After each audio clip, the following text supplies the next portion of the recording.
வாசிங்கள் பார்க்கலாம். சகரியா எழுதின தீர்க்க தரிசன புஸ்தகம் 3ஆம் அதிகாரம் 1ஆம் வசனத்திலிருந்து நாம் வாசிப்போமாக. அவர் பிரதான ஆசாரியனாகிய யோசுவாவை எனக்கு காண்பித்தார். அவன் கர்த்தருடைய தூதனுக்கு முன்பாக நின்றான். சாத்தான் அவனுக்கு விரோதம் செய்ய அவன் வலது பக்கத்திலே நின்றான். அப்பொழுது கர்த்தர் சாத்தானை நோக்கி, கர்த்தர் உன்னை கடிந்து கொள்வாராக. சாத்தானே, எருசலேமை தெரிந்து கொண்ட கர்த்தர் உன்னை கடிந்து கொள்வாராக. இவன் அக்கினியன் என்று தப்புவிக்கப்பட்ட கொல்லி அல்லவா என்றார். யோசுவாவினில் அழுக்கு வஸ்திரம் தரித்தவனாய் தூதனுக்கு முன்பாக நின்றிருந்தான். அவர் தமக்கு முன்பாக நிற்கிறவர்களை நோக்கி, இவன் மேல் இருக்கிற அழுக்கு வஸ்திரங்களை கலைத்து போடுங்கள் என்றான். பின்பு அவனை நோக்கி, பார், நான் உன் அக்கிரமத்தை உன்னிலிருந்து நீங்க செய்து உனக்கு சிறந்த வஸ்திரங்களை தரிப்பித்தேன் என்றார். அவன் சிரசின் மேல் சுத்தமான பாகையை வைப்பாயாக என்றார். அப்பொழுது சுத்தமான பாகையை அவன் மேல் வைத்து அவனுக்கு வஸ்திரங்களை தரிப்பித்தார்கள். கர்த்தருடைய தூதன் அங்கே நின்றார். கர்த்தருடைய தூதன் யோசுவாவுக்கு சாட்சியாக, சேனைகளில் கர்த்தர் உரைக்கிறது என்னவென்றால், நீ என் வழிகளில் நடந்து என் காவலை காத்தால் நீ என் ஆலயத்தில் நியாயம் விசாரிப்பாய், என் பிரகாரங்களையும் காவல் காப்பாய். இங்கே நிற்கிறவர்களுக்குள்ளே உலாவுகிறதற்கு இடம் நான் உனக்கு கட்டளைவேன். போதும், கவனிங்கள். நாம் ஆண்டவருடைய பெரிதான கிருபையினாலே சில வாரங்களாக சர்வாயுத வர்க்கங்களை தரித்து கொள்வதை குறித்து கர்த்தர் நம்மோடு பேசிக் கொண்டிருக்கிறார். இதில் நீதி என்னும் வஸ்திரத்தை, நீதி என்னும் மார்க்க கவசத்தை நாம் என்ன செய்ய வேண்டும்? தரித்து கொள்ள வேண்டும் என்று சொல்லி நம்ம பார்த்து கொண்டிருக்கிறோம். இதில் நீதி என்பது 4 வகையான நீதி காணப்படுகிறது. எத்தனை வகையான நீதி? 4 வகையான நீதி. இங்கே நம்ம பார்க்கிறோம், பிரதான ஆசாரியனாகி யோசுவா. இந்த யோசுவா எதுக்கு அடையாளம் என்றால், இஸ்ரவேல் ஜனங்களுக்கு அடையாளமாக அங்கே காட்டப்படுகிறது. இஸ்ரவேல் ஜனங்கள் தேவனுடைய பார்வையில் எப்படி இருக்கிறார்கள் என்றால், அழுக்கு வஸ்திரம் தரித்தவர்களாக, தேவன் எதிர்பார்க்கிற எந்த விதமான தகுதியும் இல்லாதவர்களாக நிற்கிறதே அங்கே கர்த்தர் காட்டுகிறார். சாத்தான் இந்த இஸ்ரவேல் ஜனங்களுக்கு விரோதமாய் தீங்கு செய்யும்படிக்கு இந்த யோசுவாவின் வலது பரிசத்தில் நிற்கிறதாக இங்கே வேதத்தில் நாம் பார்க்கிறோம். இதே போலதான் உங்களுக்கும் எனக்கு விரோதமாக இரவும் பகலும் சாத்தான் பரலோகத்தில் என்ன செய்து கொண்டிருக்கிறான் என்றால், குற்றம் சாட்டி கொண்டே இருக்கிறான். அவனுடைய வேலை என்னவென்றால், இவங்களெல்லாம் நீர் ரட்சித்திருக்கிறீர், இவங்களெல்லாம் நீர் அபிஷேகம் பண்ணியிருக்கிறீர், ஆனால் இவங்களிடத்தில் என்னென்ன குறை இருக்கிறதே அப்படின்னு சொல்லி 24 ஹவர்ஸும் நம்மளை பற்றி குறை சொல்வதுதான் யாருடைய வேலை? சாத்தானுடைய வேலை. ஆனால் இப்பொழுது உண்மையாகவே பார்த்தால், நாம் நம்முடைய சொந்த முயற்சியினாலே, நாம் செய்கிற நற்கிரி என்ற நீதியினாலே நாம் தேவனுக்கு முன்பாக நீதிமானாக வாழவே முடியாது. நம்முடைய நீதியை பார்த்தால் கண்டிப்பாக நாம் குற்றம் சாட்டப்படுவோம் என்பதில் எல்லளவேனும் என்ன கிடையாது? சந்தேகமும் கிடையாது. நம்முடைய நீதியை வைத்து நாம் தேவனுக்கு முன்பாக போய் நிற்கவும் முடியாது. நம்முடைய நீதியினால் நாம் நிற்போம் என்றால் நாம் கண்டிப்பாக என்ன செய்யப்படுவோம்? குற்றம் சாட்டப்படுவோம். என்ன சாட்டப்படுவோம்? குற்றம் சாட்டப்படுவோம். பழைய ஏற்பாட்டு முறைமையின்படி பார்த்தால், இந்த பிரதான ஆசாரியன் பிரகாரம் பரிசுத்த ஸ்தலம், மகா பரிசுத்த ஸ்தலத்துக்குள்ளே வருஷத்துக்கு ஒருக்கா தான் தேவனை ஆராதிக்க போகணும். அப்படி வருஷத்துக்கு ஒருக்கா போகும்போது அவன் தன் மனைவி தன் பிள்ளைகளிடத்தில் சொல்லும்போது பயத்தோடு சொல்லி போவான். நான் போகிறேன், திரும்ப வருகிறேனா என்ற நிச்சயம் எனக்கு என்ன செய்யாதே? கிடையாது. ஏனென்றால் அவனிடத்தில் ஒரு சின்ன குறை இருந்தாலும் தேவன் என்ன செய்து விடுவார்? அடித்து விடுவார். அடித்து விட்டால் அதே இடத்துல அவன் செத்து மகா பரிசுத்த ஸ்தலத்தில் கிடப்பான். அவன் கைகளிலே அவன் கால்களிலே கயரோ அல்லது சங்கிலியோ கட்டி வைத்திருப்பார்கள். அங்கிருந்து எந்த விதமான மணி ஓசையோ எந்த விதமான ஆராதனை சவுண்டோ கேட்கல அப்படின்னா ஜனங்கள் உள்ளக்கெல்லாம் போக முடியாது. வெளியே இருந்து அப்படியே என்ன செஞ்சிருவாங்கன்னா தர தர தரன்னு என்ன செஞ்சிருவாங்க? இழுத்துருவாங்க. அவ்வளோதான். அவர் அந்த பிரதான ஆசாரியன் செத்துவிட்டால் அவனுடைய நிலைமை அதோடு என்ன செய்தது? முடிந்தது என்று சொல்லி நம்ம பார்க்கிறோம். இதனால் பிரதான ஆசாரியனை மாறுவதற்கு பழைய ஏற்பாட்டு காலத்திலே நிறையவும் பயந்தார்கள். ஏனென்றால் தேவனுடைய ஜட்ஜ்மெண்ட் அங்கே அவ்வளவு வந்தது. இப்போ நமக்கு புதிய ஏற்பாட்டு காலத்தில் நாம் கிருபைக்குள்ளே இருக்கிறோம். எதுக்குள்ளே இருக்கிறோம்? கிருபைக்குள்ளே இருக்கிறனால நிறைய பேர் ஸ்டேஜில் ஏறிக்கிட்டு என்ன செய்கிறாங்கன்னு இஷ்டம் போல் ஆடுறாங்க. பழைய ஏற்பாடு மாதிரி தேவன் அடித்தாருன்னா யாருமே ஊழியத்துக்கு என்ன செய்ய மாட்டாங்க? வரமாட்டாங்க. சரிதானா? புதிய ஏற்பாட்டுகள் பழைய ஏற்பாட்டிலே அவங்க கொண்டு போனதான கடா, ஆட்டுடைய ரத்தம், புறாவினுடைய ரத்தம் ஒரு மனிதனை பூர்ணமாக பரிசுத்தமாக்க முடியாது. ஆனால் இயேசு கிறிஸ்துவின் ரத்தம் உங்களுக்காக எனக்காக சிந்தப்பட்டிருக்கிறது. அல்லேலூயா. இந்த இயேசு கிறிஸ்துவின் இரத்தத்தினாலே நாம் தைரியமாக மகா பரிசுத்த ஸ்தலத்துக்குள் என்ன செய்ய முடியும்? போக முடியும். அதன்படி தான் இவன் அங்கே போய் நிற்கும் போது சாத்தான் குற்றம் சாட்டுகிறான். இவனுக்கு எந்த தகுதியும் இல்லை, இவனை நீர் இப்பொழுது அடித்து கொள்ள வேண்டும். என்ன செய்ய வேண்டும்? அடித்து கொள்ள வேண்டும் என்றுதான் சாத்தான் அங்கே குற்றம் சாட்டுகிறான். அப்படி குற்றம் சாட்டும் பொழுதுதான் தேவன் சொல்லுகிறார், சாத்தானே நீ அல்ல நீதிபதி, நான் தான் நீதிபதி. கர்த்தர் உன்னை என்ன செய்வாராக? கடிந்து கொள்வாராக அப்படின்னு. என்ன கர்த்தரை நோக்கி கர்த்தர் கடிந்து கொள்வாராக அப்படின்னா இங்கே பிதாவாகிய தேவனையும் குமாரனாகிய இயேசுவையும் குறிக்கிறது. அல்லேலூயா. அங்கே கர்த்தர் உன்னை கடிந்து கொள்வாராக அப்படின்னு சொல்லிட்டு ஆண்டவர் என்ன சொல்லுகிறார்? யோசுவாவினில் 3ஆம் வசனம் பாருங்க. அழுக்கு வஸ்திரம் தரித்தவனாய் தூதனுக்கு முன்பாக நின்றான். அவன் தமக்கு முன்பாக நிற்கிறவர்களை நோக்கி இவன் மேல் இருக்கிற அழுக்கு வஸ்திரங்களை களைந்து போடுங்கள் என்றார். என்ன வஸ்திரம்? நம்முடைய வாழ்க்கையில் காணப்படுகிற அழுக்கு வஸ்திரம் என்ன? அதுதான் சுயநீதி என்ற அழுக்கு வஸ்திரம். என்ன நீதிங்க? நம்ம செய்கிற நற்கிரியினால நாம் ரட்சிக்கப்படவில்லை, நாம் நற்கிரியை செய்யும்படி ரட்சிக்கப்பட்டிருக்கிறோம். அல்லேலூயா. எபேசியர் 2ஆம் அதிகாரம் 10ஆம் வசனம் வாசிங்கள் பார்க்கலாம். தேவ பிள்ளையே, நீ யாரும் உன்னுடைய ஜெபத்தினாலேயோ உன்னுடைய ஆராதனையாலேயோ உன்னுடைய உபவாச ஜெபத்தினாலேயோ நீ ரட்சிக்கப்படவில்லை. இயேசு உனக்காக சிலுவையிலே ரத்தம் சிந்தி மரித்து உயிர்த்தெழுந்தார். அவர் மேல் நீ வைக்கிற விசுவாசத்தினால் மட்டுமே நீ ரட்சிக்கப்பட முடியும். அல்லேலூயா. ஆனால் ரட்சிக்கப்பட்ட நீ நற்கிரியை செய்ய வேண்டும். என்ன கிரியை செய்ய வேண்டும்? அது ரொம்ப முக்கியம். வாசிங்க எபேசியர் 2ஆம் அதிகாரம். ஏனெனில் நற்கிரிகளை செய்கிறதற்கு நாம் கிறிஸ்து இயேசுவுக்குள் என்ன செய்யப்பட்டிருக்கிறோம்? சிருஷ்டிக்கப்பட்டு தேவனுடைய என்னதான் இருக்குமா? தேவனுடைய செய்கையாக இருக்கிறோம்.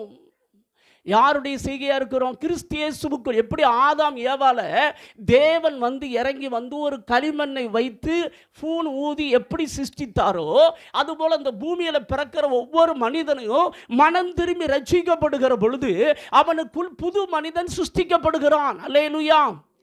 பழைய மனிதன் எந்த விதமான நியாயப்பிரமாணத்தை கடைபிடிக்க முடியாது. எந்த விதமான நியாயப்பிரமாணத்தை என்ன செய்ய முடியாது? கடைபிடிக்க முடியும். இஸ்ரவேல் ஜனங்கள் செய்த தவறு என்ன அப்படின்னு கேட்டீங்கன்னா வாசிங்க பார்க்கலாம். யாத்திராகமம் 19ஆம் அதிகாரம் 8ஆம் வசனத்தை நான் வாசிப்போமாக. யாத்திராகமம் 19ஆம் அதிகாரம் 8ஆம் வசனம். அதற்கு ஜனங்கள் எல்லாரும் ஏகமாய் கர்த்தர் சொன்னவைகளெல்லாம் செய்வோம் என்று என்ன சொல்றாங்க? நல்லா கவனிக்கணும். ஆண்டவர் பழைய ஏற்பாட்டு காலத்தில் 633 கட்டளைகளை கொடுத்திருந்தார். ஆதாம் ஏவாளுக்கு ஒரு கட்டளை தான் கொடுத்திருந்தார், இதை புசிக்கும் நாளிலே சாகவே சாவாயின்னு. ஆனால் ஆதாம் ஏவாளுக்கு பின்னாடி வந்திருக்கிற எல்லா மக்களுக்கும் பழைய ஏற்பாட்டு மக்களுக்கு 633 கட்டளை. ஒரு கட்டளையவே நம்மளால் என்ன செய்ய முடியாது? கடைபிடிக்க முடியாது. ஏன்னா நம்முடைய ஜென்ம சுபாவம் படுமோசமான சுபாவம். நம்முடைய ஜென்ம சுபாவம் என்னதுங்க? படுமோசமான சுபாவம். ஏற்கனவே உங்களுக்கு சொன்னேன், தேவனுடைய 2 பிரதான கற்பனை என்ன? முதலாவது, உன் தேவனாகிய கர்த்தரிடத்தில் உன் முழு இருதயத்தோடும் முழு ஆத்துமாவோடும் முழு பலத்தோடும் முழு சிந்தையோடு என்ன செய்வாயாக? அன்பு கூறுவாயாக. நீ உன்னிடத்தில் அன்பு கூறுவது போல பிறரிடத்தில் என்ன செய்வாயாக? இந்த கற்பனையை நம்மளால் கடைபிடிக்க முடியுமா? கன்ஃபார்மாக முடியாது. கன்ஃபார்மாக நம்ம சுபாவம் வந்து அப்படிப்பட்ட சுபாவம். இப்போ நம்ம மாறினா மட்டும்தான், சுபாவம் மாறினா மட்டும்தான் நம்மளால் கடைபிடிக்க முடியும். ஏன்னா இஸ்ரவேல் ஜனங்கள் அறியாமல் பேசிட்டான். என்ன சொன்னான் தெரியுமா? மோசே மூலமாக மோசேட்ட கர்த்தர் சொன்னார், எப்பா இந்த கற்பனைலாம் கடைபிடிக்கணும், அவங்களாம் கடைபிடிப்பாங்களா கேட்டு சொல்லு அப்படின்னாரு. உடனே இங்கே சொல்லிட்டாங்க, நாங்கள் கர்த்தர் என்ன சொன்னாலும் என்ன செஞ்சுருவோம், கீழ்ப்படிஞ்சிடும். நம்ம எல்லாருமே அப்படி தான் சில வேலை சொல்கிறோம். ஆனால் சொல்கிறபடி நம்மளால் என்ன செய்ய முடியாது, வாழ முடியாது. இதில் இங்கே மட்டும் இல்லை, 19:8 சொல்கிறாங்க, 24:7 வாசிங்க பார்க்கலாம். யாத்திராகமம் 24:7 என்ன சொல்கிறாங்க பாருங்க. உடன்படிக்கையின் புஸ்தகத்தை எடுத்து ஜனங்களின் காது கேட்க வாசித்தான். அவர்கள் கர்த்தர் சொன்னபடியெல்லாம் செய்து கீழ்ப்படிந்து நடப்போம் என்றார்கள். ஐயா, நம்மளால முடியுமா? நியாயப்பிரமாணத்துக்கும் கிருபையின் பிரமாணத்துக்கும் வித்தியாசத்தை புரிஞ்சுக்கணும். புரியுதா? நியாயப்பிரமாணம் கொல்லுகிறது, கிருபையின் பிரமாணம் உயிர்ப்பிக்கிறது. அல்லேலூயா. நியாயப்பிரமாணம் செய் என்று சொல்லுகிறது, கிருபையின் பிரமாணம் செய்தாயிற்று என்று சொல்லுகிறது. அல்லேலூயா. நியாயப்பிரமாணம் நீ கீழ்ப்படி என்று சொல்லுகிறது, கிருபையின் பிரமாணம் மனம் திரும்பி விசுவாசத்து கீழ்ப்படின்னு சொல்லுது. அல்லேலூயா. ரெண்டுக்கு வித்தியாசத்தை புரிஞ்சுக்கணும். புரிஞ்சாதான் நீங்கள் வாழ முடியும். வசனத்தை தப்பாக புரிஞ்சுக்கிட்டீங்கன்னா வாழவே முடியாது. சரிதான? பழைய ஏற்பாட்டில் எக்ஸாம்பிளுக்கு ஒன்று சொல்லிடுறேன், இச்சியாது இருப்பாயாக. இது வந்து கீழ்ப்படியணும். இதுக்கு என்ன செய்யணும்? கீழ்ப்படினா. நம்மளால் முடியுமா? இச்சியாது இருப்பானா ஆசைப்படக்கூடாதுன்னு அர்த்தம். என்ன செய்யக்கூடாது? பிறனுக்குன்றான யாதொன்றையும் என்ன செய்யாது இருப்பாயாக, இச்சியாது இருப்பான். ஆனால் நம்ம ஆட்களுக்கு நம்ம வாங்கின சேலையை தவிர மற்றவன் வாங்கின சேலையெல்லாம் என்ன செய்யும், பிடிக்கும். பார்த்துருக்கீங்களா? சேலை கடைக்கு ஏறி 10 கடை ஏறி வாங்கிட்டு வந்திருப்பாங்க. ஆனால் ஏற்று விட்டு அக்கா வந்து அங்கே வந்து தள்ளுபடி போட்டிருக்காங்கன்னு சொல்லி ஒரு சேலையை காமிப்பாங்க பாருங்க. நமக்கு இருக்கிற புஷ்ஷுன்னு எல்லாமே என்ன செஞ்சிடும். பார்த்துருக்கீங்களா? நம்ம ஆண்களாக இருந்தால் செல்ஃபோன் வாங்கிட்டு வந்திருப்பாங்க. ஆனால் இவன் வாங்கின செல்ஃபோன் அது வரைக்கும் நல்லதாக தெரியும். மற்றவன் வாங்கினதை பார்த்தோன்னே இது டம்மி பீஸ் எப்படின்னு தோணும். பார்த்துருக்கீங்களா? இது ஆண்களுக்குரிய சோதனை. நம்மளால் இது முடியுமா? முடியாத காரியம். ஆனால் இங்கே பைபிளில் என்ன சொல்லுது அப்படின்னா, பழைய ஏற்பாடு கீழ்ப்படி, புதிய ஏற்பாடு என்ன சொல்லுது அப்படின்னா, கீழ்ப்படின்னு சொல்லலை, நீ மனம் திரும்பி. என்ன திரும்பி? மனம் திரும்பினா என்ன அர்த்தம்? என்னால் நான் இச்சித்தது தப்பு, என் பாவத்தை என்ன செய்யுங்க, மன்னிங்க. இந்த காரியத்துக்கு கீழ்ப்படிவதற்காக இயேசு எனக்காக சிலுவையில் கீழ்ப்படிந்து விட்டார். அல்லேலூயா. யார் கீழ்ப்படிஞ்சிட்டாங்க? இதை நான் விசுவாசிக்கணும். மனம் திரும்பினா நான் ஒத்துக்கணும், நான் செஞ்சது பாவம் தான், என்னால் முடியாது, என்னால் முடியாது, நான் ஒத்துக்கிறேன். ஆனால் எனக்கு பதிலாக யார் அதை செய்து விட்டார்? இயேசு செய்து விட்டார். அல்லேலூயா. இதை நான் விசுவாசிக்கணும். இப்போ விசுவாசித்ததோடு இல்லாமல் நம்ம எதை விசுவாசிக்கிறோம் அதுக்கு என்ன செஞ்சிருவோம்? கீழ்ப்படிஞ்சிருவோம். அல்லேலூயா. தேவ வார்த்தையை விசுவாசித்தால் தேவ வார்த்தைக்கு கீழ்ப்படிவோம். சாத்தானுடைய வார்த்தையை விசுவாசித்தால் சாத்தான் வார்த்தைக்கு கீழ்ப்படிவோம். அதான் அதனுடைய அர்த்தம். பைபிளில் புதிய ஏற்பாட்டில் ஆண்டவர் உன்னை மாற்றுவேன் என்று சொல்லவில்லை, மாற்றிவிட்டார் என்று சொல்லுகிறார். எபேசியர் 5:8 வாசிங்க பார்க்கலாம். முற்காலத்தில் நீங்கள் அந்தகாரமாக இருந்தீர்கள், இப்பொழுதோ கர்த்தருக்குள் வெளிச்சமாக இருக்கிறீர்கள், வெளிச்சத்தின் பிள்ளைகளாய் நடந்து கொள்ளுங்கள். அல்லேலூயா. எப்படி நடந்து கொள்ளணுமா? முற்காலத்தில் ஒரு சுபாவம் பன்னிக்குட்டி சுபாவம், இப்போ ஒரு சுபாவம் ஆட்டுக்குட்டி சுபாவம். அதான் அதோடைய அர்த்தம். அல்லேலூயா. பன்னிக்குட்டியை வந்து நீங்கள் எவ்வளோ தான் சோப்பு போட்டாலும் அது சாக்கடையில் விழாமல் இருக்குமா? அது தன்னுடைய செய்கைகளை மாற்றுறதுனால ஏதாவது சுபாவம் மாறாமல் இருக்குமா? இது போல தான் இந்த உலகத்தில் பிறக்கிற எல்லா மனுஷனுடைய நேச்சர் என்ன அப்படின்னா, பாவம் செஞ்சுதான் ஆகணும். ஆனால் பாவம் செய்யாமல் வாழ்வதற்கு நாம் என்ன செய்ய வேண்டும்? அதான் இப்போ கேள்வி. இது ரெண்டுக்கு வித்தியாசத்தை இன்னைக்கு ஆவியான ஒத்தாசையோடு உங்களுக்கு காட்ட விரும்புகிறேன். பழைய ஏற்பாட்டில் இவங்க சொன்னதெல்லாம் கர்த்தர் சொன்னபடியெல்லாம் செய்வோம், கீழ்ப்படிவோம் என்று வாக்கு கொடுத்து கொண்டே இருந்தார்கள். ஆனால் நடந்தது என்னவென்றால் அதற்கு ஆப்போசிட்டாக அவர்கள் நடந்தார்கள். அவர்களுடைய சுபாவம் எப்படிப்பட்ட சுபாவம் அப்படின்னா, யாத்திராகமம் 32 7-9 வாசித்து பார்த்தீங்கன்னா, அவங்களுடைய ஜென்ம சுபாவம் ஒன்று இருக்கு. பார்த்தீங்களா? அது வணங்க கழுத்துள்ள ஜனம். எப்படிப்பட்ட ஜனங்க? நம்முடைய இயற்கை சுபாவம் என்னன்னு தெரிஞ்சுக்கோங்க, வணங்கா கழுத்துள்ளாத சுபாவம். அடுத்து என்னாகமம் 14:11 வாசித்து பார்த்தீங்கன்னா, விசுவாசிக்கவில்லை. என்ன செய்யவில்லை? தேவனுடைய வார்த்தையை ஒரு மனிதனால விசுவாசிக்க முடியாது. அது ஜென்ம சுபாவம். மூன்றாவது உபாகமம் 5:29 வாசிங்க பார்க்கலாம். உபாகமம் 5:29. உபாகமம் நீ யார் எடுக்கலையா? அவர்களும் அவர்கள் பிள்ளைகளும் என்றென்றைக்கும் நன்றாயிருக்கும்படிக்கு அவர்கள் என்னாலும் எனக்கு பயந்து என் கற்பனையெல்லாம் கை கொள்ளுகிறதற்கு ஏற்ற இருதயம் அவர்களுக்கு இருந்தால் எப்படி இருக்குமா? ஆனா இருதயம் இருக்குதா? இல்லை. ஹலோ, கை கொள்ளுகிற கர்த்தருடைய கற்பனைகளை கை கொள்ளுகிறதுக்கான இருதயம் ஜென்ம சுபாவம் உள்ள மனிதனுக்கு கிடையாது. நீங்களும் இதை புரிஞ்சுக்கணும். ரெண்டுக்கு வித்தியாசம் புரியல அப்படின்னா நீங்களும் செத்து போவீங்க. பழைய ஏற்பாடு மாதிரி தான். நிறைய பேர் வந்து புதிய ஏற்பாட்டையே நியாயப்பிரமாணம் மாற்றிடுவாங்க. அதுவும் ரொம்ப கஷ்டம். சரிதானா? கட்டளையாக எதையும் மாற்றிவிட்டால் உங்கள் நிலைமை ரொம்ப கஷ்டம். சரிதானா? முதல்ல வந்து தேவ பிள்ளைகள் வசனத்தை இந்த நாளின் அடிப்படையில் ஹோல் பைபிளை படிக்கணும். எந்த நாளின் அடிப்படையில் அப்படின்னா எழுதிக்கோங்க. முதலாவது, மனம் திரும்ப வேண்டிய காரியம் இருக்கிறதா? என்ன செய்ய வேண்டிய காரியம்? மனம் திரும்பினா ஒத்துக்கொள்ளுதல். நான் தப்பு பண்ணியிருக்கேன் அப்படிங்கிறத ஒத்துக்கணும். சரிதான், நான் பாவம் தான் செஞ்சுருக்கேன், நான் கீழ்ப்படியலை, அது ரைட். அதுதான் மனம் திரும்புதல். ரெண்டாவது, அதில் விசுவாசிக்க வேண்டிய பகுதி. என்ன பகுதி? அதில் நான் எதை விசுவாசிக்கணும் கர்த்தர் இந்த பைபிளில் சொல்லியிருக்கார் அப்படின்னு பார்க்கணும். மூன்றாவதாக என்னதுன்னா கீழ்ப்படி. என்ன படிங்க? ப்ராக்கெட்டில் போடுங்க, நடக்கை. என்னதுங்க? நடக்கை. மூன்றாவது. நான்காவது, நீங்கள் என்ன செய்யணும் அப்படின்னா எதிர்த்து நிற்கணும். என்ன செய்யணுங்க? யாருக்கு எதிர்த்து நிற்கணும்? பிசாசுக்கு எதிர்த்து நிற்கணும். சாத்தான் சொல்கிற பொய்யெல்லாம் என்ன செய்யணும்? எதிர்த்து நிற்கணும். இதன் அடிப்படையில் நீங்கள் ஹோல் பைபிளை படிச்சிங்க அப்படின்னா உங்களுக்கு ஆசீர்வாதம். அல்லேலூயா. சரி, இந்த ஜனங்களுடைய சுபாவத்தை பாருங்கள். கை கொள்ளுகிறதற்கான இருதயம் அவங்களுக்கு கிடையவே கிடையாது. இதை முதல்ல நம்ம ஒத்துக்கணும். நம்ம என்ன செய்யணும்? ஒத்துக்கணும். அதான் மேட்ரு. ஓகே. அதே உபாகம் 9:24 பார்த்தீங்கன்னா கர்த்தருக்கு விரோதமாக கலகம் பண்ணக்கூடிய சுபாவம் அவங்களுக்குள்ளே இருந்துச்சு. என்ன இருதயம் இருந்துச்சு? கலகம். நம்முடைய சுபாவம், இயற்கையான சுபாவம் என்னென்னா கர்த்தருக்கு விரோதமாக கலகம் பண்ணுறது தான் நம்முடைய நேச்சர். சரிதானா? இதை நம்ம புரிந்து கொள்ளணும். அடுத்ததாக சங்கீதம் 95:10-11 வாசித்து பார்த்தீங்கன்னா வலிவி போகிற இருதயம். எப்படிப்பட்ட இருதயங்க? வலிவி போகிற, ஸ்டெடியாக நிற்காது. ஸ்டெடியாக என்ன செய்யாது? நிற்காது. இப்படிப்பட்ட சுபாவம். அடுத்ததாக நீங்கள் வாசித்து பார்த்தீங்கன்னா சங்கீதம் 106:13-14 தேவனின் கிரியை மறக்கக்கூடியவர்கள். நம்ம எல்லாருமே வந்து சினிமா படத்தையும் மற்ற காரியத்தை வந்து ஞாபகம் வச்சுருப்போம். ஆனால் எதை மறந்துடுவோம்? வேத வசனத்தை பார்த்துருக்கீங்களா? தேவ வசனத்தை, தேவனுடைய கிரியை மறக்கக்கூடியவர்கள். தேவனுடைய ஆலோசனைக்கு காத்திருக்கக்கூடிய இருதயம் கிடையாது. எதுக்கு காத்திருக்கக்கூடிய இருதயம் கிடையாது? தேவனுடைய ஆலோசனைக்கு. நம்ம எல்லாருமே இந்த நேச்சரில் தான் இந்த பூமியில் சிருஷ்டிக்கப்பட்டோம். ஆனால் எப்படி கர்த்தர் மாற்றுகிறார் என்பதை உங்களுக்கு விளக்கம் தரப்போகிறேன். இதை புரிந்து கொண்டால் நீங்கள் சத்தியத்தின்படி வாழ முடியும். அல்லேலூயா. சரிதானா? தேவ ஆலோசனை காத்திருக்காது. அதுக்கடுத்து இச்சை உள்ள இருதயம். தேவனை பரீட்சை பார்க்கக்கூடியவர்கள். எப்படிப்பட்டவங்க?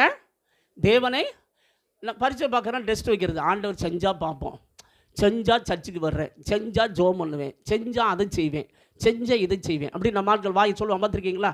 கர்த்தர் சொன்னால் நான் செய்கிறேன், கர்த்தர் செஞ்சால் நான் இதை செய்கிறேன் அப்படிம்பாங்க. கர்த்தர்கிட்ட இப்படி டெஸ்ட்டெல்லாம் வைக்கக்கூடாது. நீ செய்ய, அவர் செய்வார். அல்லேலூயா. ஆனால் நம்மளுடைய நேச்சர் அதுதான்.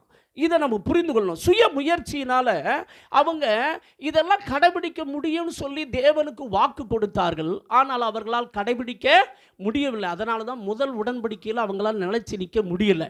நிலைச்சி நிற்க முடியலன்னு தான் ஆண்டவர் வந்து ஒரு வாக்கு அவர்களுக்கு கொடுக்குறார். புது உடன்படிக்கை. என்ன உடன்படிக்கை? புது உடன்படிக்கை எங்கே பண்ணார்? எசேக்கியேல் 36:26-27 கர்த்தர் வாக்கு பண்ணுறாரு பாருங்க. புது உடன்படிக்கை. என்ன உடன்படிக்கை பண்ணுறாரு? உங்களுக்கு என்ன இருதயத்தை கொடுப்பாரா?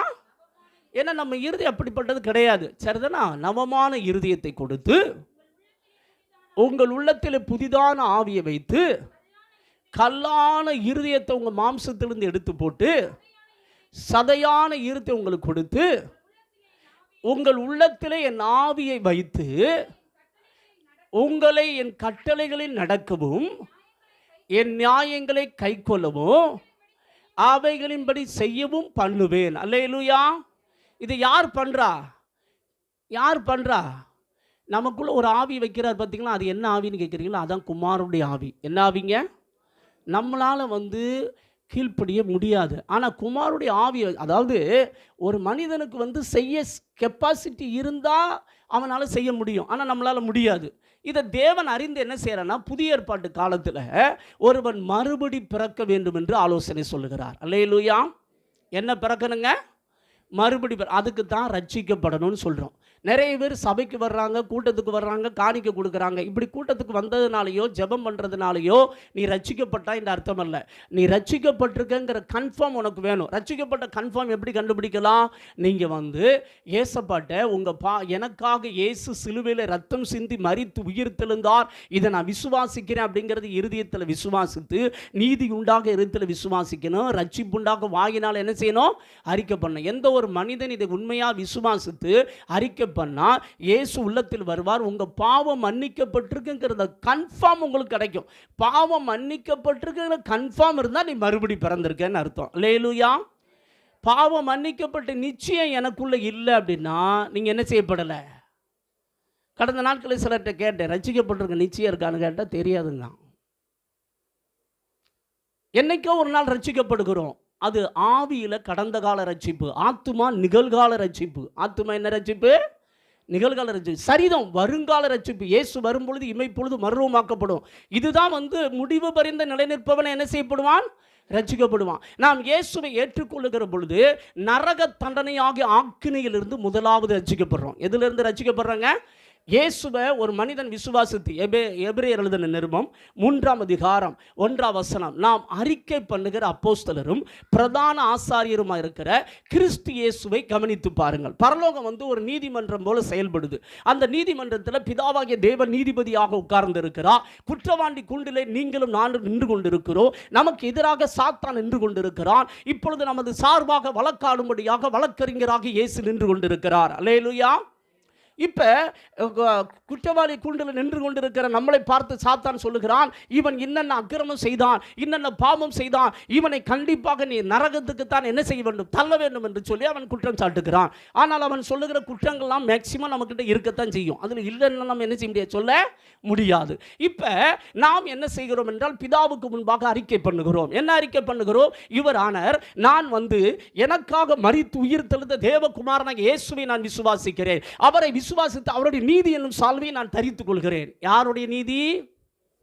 இயேசுடைய நீதி. இப்போ அவர் மேலே போட்டிருந்த அந்த கோட்டு, யார் மேலே போட்டிருந்த கோட்டு? இயேசு மேலே போட்டிருந்த கோட்டு இப்போ யார் மேலே போட்டாயிருச்சு? நம்ம மேலே போட்டுருச்சு. இப்போ போட்ட உடனே இப்போ தீர்ப்பை யார் மாத்துறா? யெகோவா தேவன் மாத்துகிறார். என்ன மாத்துகிறார்? இவன் பாவி அல்ல, இவன் நீதிமான் என்று தீர்க்கப்படுகிறோம். அல்லேலூயா. தேவ பிள்ளை சாகு வரைக்கும், எப்போ வரைக்கும்? நீ என்னைக்கு ஆரம்பத்தில் இயேசுவை விசுவாசித்தாயோ சாகு வரைக்கும் உன் நீதியினால் நீ எங்கே போக முடியாது? பரலோகம் போக. ஆனால் நீ ரட்சிக்கப்பட்ட பிறகு நீ நீதியான கிரியைகளை செய்யும்படி உன் சுபாவத்தை இயேசு என்ன செய்திருக்கிறார்? மாற்றி இருக்கிறார். அதனால கவனிக்கணும், மாறுவோம் அல்ல, நல்லா கவனிக்கணும், மாறுவோம் அல்ல, மாற்றி விட்டார். அல்லேலூயா. இயேசு ஒன்று மாற்றுவார் அல்ல, நல்லா கவனிக்கணும். பழைய ஏற்பாடு மாறு மாறு செய்யின்னு சொல்லும். புதிய ஏற்பாடு மாறல்ல, மாற்றி விட்டார். உன் சுபாவம் முன்னாடி அந்தகாரம் மோசம் சரிதானா, சாக்கடை சுருக்கமாக சொல்ல போனா. ஆனால் இப்போ உன் சுபாவம் என்ன தெரியுமா? கிறிஸ்துவின் சுபாவம். அல்லேலூயா. இப்போ நீ என்ன செய்யணும்? நீ ஒரு வேளை சொல்லலாம், பாஸ்டர் நான் திருடிட்டேனே. ரைட், ஓகே, திருடிட்ட உண்மைதான். இயேசுக்கிட்ட போய் நான் திருடின தப்பு தான், என் பாவத்தை என்ன செய்யும்? மன்னியும். மனம் திரும்பியாச்சா? அடுத்து நீ என்ன செய்யணும்? விசுவாசிக்கணும். என்ன விசுவாசிக்கணும்? இயேசுவே என்னை மாற்றும் அல்ல, என்னை மாற்றி விட்டார். என்ன செய்து விட்டார்? திருடன் அல்ல, நான் இப்பொழுது பரிசுத்தவான். நான் யார்? இப்போ சொல்லுங்க, நான் யாரு? நான் யாரு? ஆனால் மனம் திரும்பாமல் விசுவாசிக்கக்கூடாது. நாட்டில் நிறைய பேர் இந்த மனம் திரும்புதலை விட்டுருதாங்க. மனம் திரும்புதல் விட்டுட்டு எதை மட்டும் பிடிச்சிக்கிறான் அப்படின்னா, நான் இயேசுவை என்ன செய்கிறேன்? விசுவாசிக்கிறேன். அது ஏற்றுக்கிடவே புரியுதா? மனம் திரும்பினா பாவத்தை விட்டுறணும். பாவத்தை என்ன செஞ்சிடணும்? விட்டுட்டு இயேசு கிறிஸ்து இப்போ என் சுபாவத்தை அன்பின் சுபாவமாக என்ன செய்து விட்டார்? மாற்றி விட்டார். அல்லேலூயா. யார் மாற்றி விட்டுட்டா? இயேசு மாதிரி. இதை நீ விசுவாசித்தினா உன் நடக்கையில் அது வந்துடும். அல்லேலூயா. இப்போ முற்காலத்தில் நீங்கள் அந்தகாரமாக இருந்தீர்கள், இப்பொழுது கர்த்தருக்குள் வெளிச்சமாக இருக்கிற வெளிச்சத்தின் பிள்ளைகளாக என்ன செய்யுங்கள்? நடந்து கொள்ளுங்கள். இப்போ எப்படி நடக்கிறது? விசுவாசித்து நட. அல்லேலூயா. கீழ்ப்படிந்து நடன்னு கர்த்தர் சொல்ல, நல்லா கவனிக்கணும். ஹலோ, கீழ்ப்படிதலை தொடர்ந்து வருவது நடக்கை. அந்த நடக்கையை கர்த்தர் சொல்லவே இல்லை. விசுவாசத்தின் நடை. இயேசு உன்னை என்ன செய்து விட்டார்? மாற்றி விட்டார். அல்லேலூயா. நீ என்னைக்கு இயேசுவை விசுவாசிக்கிறாயோ, யோவான் 1:12 அவருடைய நாமத்தின் மேல் விசுவாசம் உள்ளவர்களாய் அவரை ஏற்றுக்கொண்டவர்கள் எத்தனை பேர்களோ அத்தனை பேர்களும் தேவனுடைய பிள்ளைகளாகும்படி அவர்களுக்கு என்ன கொடுத்தார்? இப்போ நீ யாரு? தேவனுடைய பிள்ளை. ஆனால் நீ தேவனுடைய பிள்ளை தான். ஆனால் அப்பப்பைக்கு சில டிமிக்கி வேலையெல்லாம் பண்ணுற. அப்பப்பைக்கு என்ன பண்ணுற? கொரட்டை விட்டு என்ன செய்கிற? தூங்குற. ஜெபிக்க வேண்டிய நேரம் என்ன செய்ய மாட்டுக்க? ஜெபிக்க மாட்டுக்க. அப்பப்பைக்கு புறணி பேச்செல்லாம் என்ன செய்யுது? இருக்குது. அப்பப்பைக்கு சண்டை போடுறதெல்லாம் என்ன செய்யுது? இருக்குது. இருக்குதா இல்லையா? இருக்குது. அப்பப்பைக்கு சில கீழ்ப்படியாமல் என்ன செய்யுது? இருக்குது. சரி, இருக்குது. இதை ஏசப்பாட்ட உண்மையாக மன்னிப்பு கேட்கணும். யார்கிட்ட மன்னிப்பு கேட்கணும்? ஏசப்பா, நான் செஞ்சது தப்பு தான், என் பாவத்தை என்ன செய்யுங்க, மன்னிங்க அப்படின்னு மன்னிப்பு கேட்டிங்கன்னா இயேசுவின் ரத்தம் சகல பாவங்களை நீக்கி நம்மளை என்ன செய்யும்? அறிக்கையிட்டு விட்டு விடணும். என்ன பண்ணணுங்க? அது ரொம்ப முக்கியம். சில ஆட்களை அறிக்கை பண்ணுறா ரொம்ப வசதியாக போச்சு. பாஸ்டர் சொன்னபடி அறிக்கை பண்ணுற திரும்ப திரும்ப செஞ்சுக்கலாம் போல் அப்படின்னு நினச்சிடக்கூடாது. சரிதானா? அறிக்கை பண்ணி என்ன செய்யணும்? விட்டுட்டு இயேசு உன்னை மாற்றி விட்டார் என்பதை விசுவாசி. இதைத்தான் நம்ம சகரியா 3 பார்க்குறோம். அழுக்கு வஸ்திரத்தை கர்த்தர் நீக்கி விட்டு அவனுக்கு வெண்மையான வஸ்திரத்தை என்ன செய்தாராம்? கர்த்தர் தரிப்பிக்கிறார். நல்லா கவனிக்கிறேன். அந்த வெண் வஸ்திரம் எது தெரியுமா? அதுதான் தேவனுடைய நீதி. அல்லேலூயா. அதுபோல் அவனுக்கு இருக்கிற அந்த அழுக்கு மைண்டை தூக்கிட்டு சிரசின் மேல் சுத்தமான பாகை என்ன செய்வார்களாக? வைப்பார்களாக. சகரியா 3 நம்ம இப்போ பார்த்துக்கிட்டு இருக்கோம். சரிதானா? இப்போ நீ இயேசுவை விசுவாசிக்கும் போது கர்த்தர் என்ன செய்கிறார் தெரியுமா? உன் அழுக்கு வஸ்திரத்தெல்லாம் நீக்கிட்டு உனக்கு தமது நீதியின் சால்வை என்ன செய்கிறார்? தரிப்பிக்கிறார். அல்லேலூயா. இப்போ நீ யார் தெரியுமா? நீ தேவனுடைய பிள்ளை. அல்லேலூயா. இப்போ தேவன் உன் சுபாவத்தை என்ன செய்து விட்டார்? மாற்றி விட்டார். மாற்றுவார் அல்ல. நல்லா கவனிக்கணும். நீங்கள் ரோமர் 6 நீங்கள் வாசித்து பார்த்தீங்கன்னா, ரோமர் 6 11 வாசிங்க பார்க்கலாம். ரோமர் 6:11. அப்படியே நீங்களும் உங்களை பாவத்திற்கு மரித்தவர்களாகவும் நம்முடைய கர்த்தராகிய இயேசு கிறிஸ்துவுக்குள் தேவனுக்கென்று பிழைத்திருக்கிறவர்களாக என்ன செய்யுங்கள்? ஹலோ, இப்போ நீங்கள் யாருக்கா பிழைச்சிருக்கீங்க? உலகத்துக்கா நீ பிழைக்கலை. கிறிஸ்துவுக்குள் வந்த உடனே கர்த்தர் உன்னை எப்படி மாற்றிட்டாரு? நான் தேவனுக்கென்று பிழைத்திருக்கிறேன், நான் தேவனுடைய பிள்ளை அப்படிங்கிறத நீ விசுவாசி அப்படின்னு கர்த்தர் சொல்கிறார். அல்லேலூயா. ஆமாம். இப்போ உன் சுபாவத்தை மாற்றிட்டு இப்போ நற்கிரியை செய் அப்படிங்கிறார். எதை மாற்றிட்டு?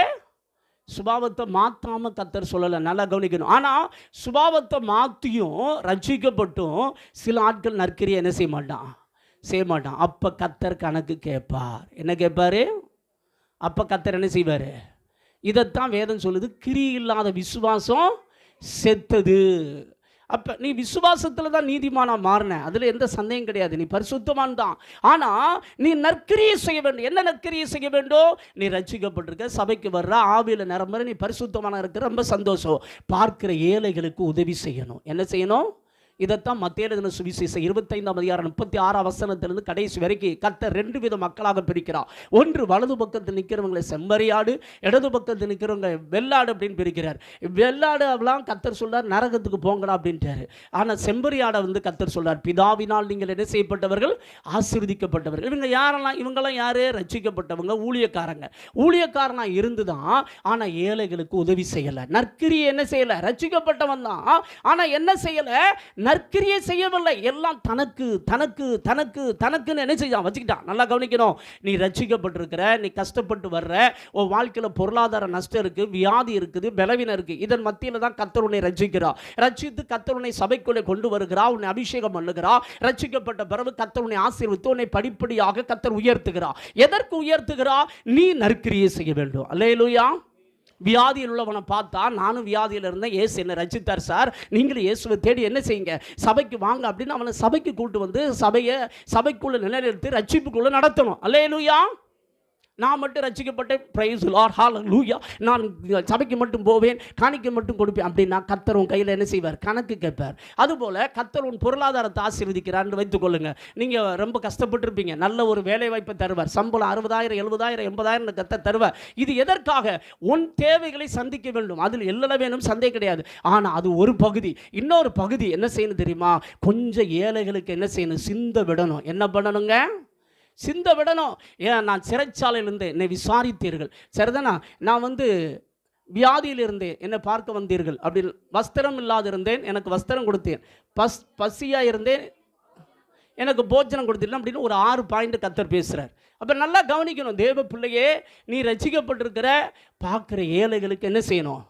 ஹெல்ப் பண்ணும். ஆனால் இதில் இப்போ என்ன ஒரு குரூப் மக்கள் எழும்புகிறாங்க. என்ன குரூப் அப்படின்னா, ஒரு குரூப்பு ரட்சிக்கப்பட்டுட்டு இந்த நற்கிரியை செய்கிறதில்ல, இன்னொரு குரூப்பு ரட்சிக்கப்படாது ஆனால் நற்கிரியை மட்டும் செய்யும். எப்படி?